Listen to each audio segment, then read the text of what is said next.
Okay, so what I'm going to do is I'm going to have you guys pause the video, and I'll provide some of the answers so that you can check your work, because from here on out you're just doing work itself.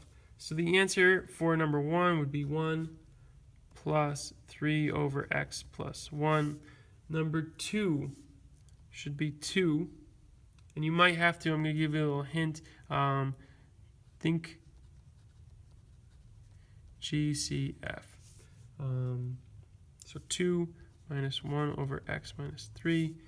3 would be x minus 4 minus 5 over x plus 4.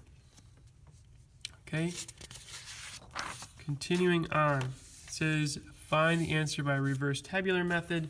So do your best, but here are the answers. X plus 12 plus 106 over x minus 8, x squared minus 4x plus 15 minus 46 over x plus 3, and x minus 1 minus 20 over x minus 1.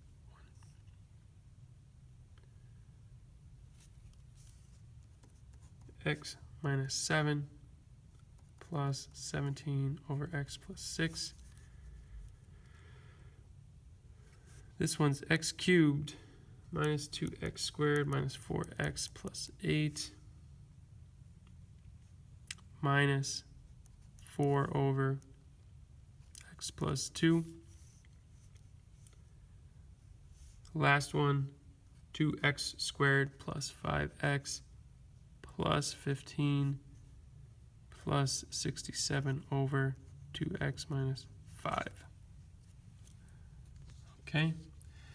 Now, I would, if you challenge yourself, I hope you did, the struggle problem, because completing the square is really difficult for many of us. And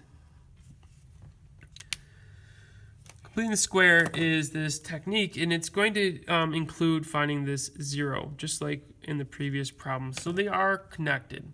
And so what I look at is I see that x squared plus 4x.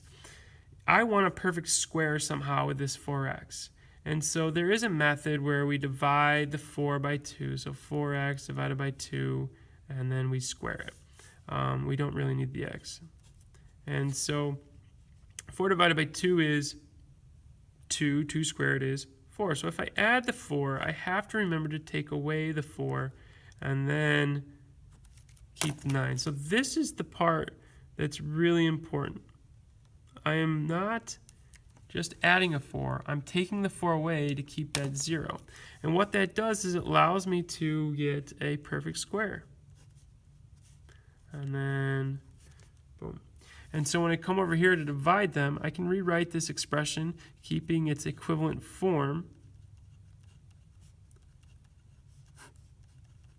and then separate it as we've seen some of the other problems. X plus 2 squared minus 13, x plus 2 on one side, x plus 2 on the other, and then this would just be x plus 2 minus 13 divided by x plus 2. So again, take your time, ask any questions, highlight anything that you may need a little bit of help with. From here on out, you've got a little bit of mental math.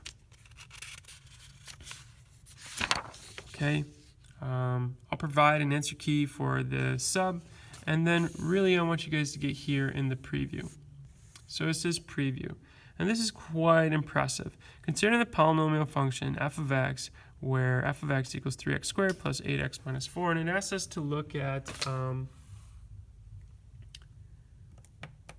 where x is equal to 3. So basically what I'm going to do is I'm going to say 3 times 3 squared plus 8 times 3 minus 4. This is 3 times 9 plus 24 minus 4. That's 27 plus 24 minus 4. And I get 46. 7. Please don't get too worried about the fact that that number is not one that you normally use. The next part here is I'm going to divide. Again, I like long division the best because if there is a remainder, I really know how to handle it. So 3x squared plus 8x minus 4. And so what do I multiply x by but 3x squared minus 9x. And then you're switching the signs because of the subtraction. And so now I get 17x minus 4. Multiply this by 17. So I get 17x plus 51. And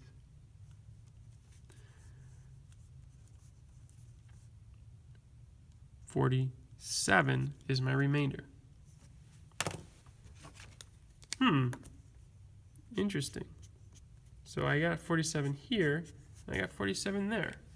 And so I wouldn't have expected that to begin with, and I would start to wonder, what do you notice? Well, I noticed that the remainder is the same as the value I evaluated at. And so my theory would end up being, I would wonder, well, this is the situation every single time. If I evaluate an x value and I divide by the factor for that x value, because you have to remember that this is really saying x equals 3, which has a factor of x minus 3, which is the thing I was dividing by. And so to test my theory, I've got to look at this, and it says divide g by x over 2. So I'll do that. X plus 2, x cubed minus 3x squared plus 6x plus 8. Go through the division. X squared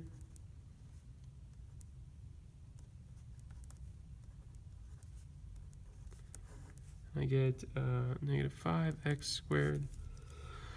Bring down the plus 6x. So I need a minus 5x here. So 5x squared minus 10x. I switch the sign.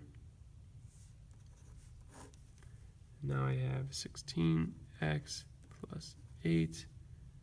So I need a plus 16 here. 16x plus 32. I gotta remember to change the sign because I'm subtracting. I get a negative 24.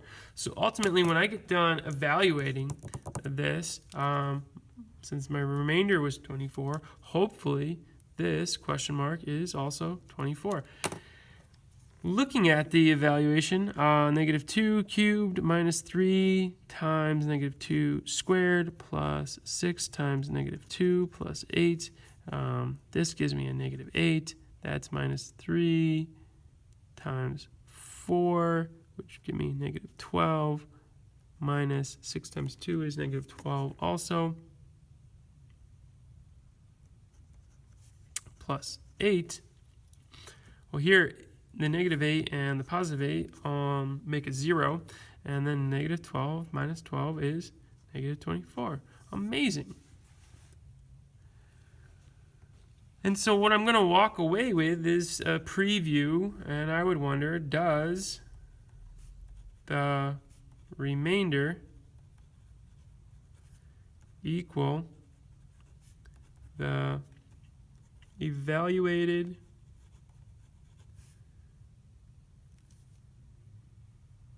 value of x equals a? Okay, and that's what we're going to delve into tomorrow. And remember, x equals a is really the factor of x minus a. All right, please make sure you work your way through this. Lots and lots of problems. Again, I'll give the answer key to this sub so that you can check your work. Thank you for your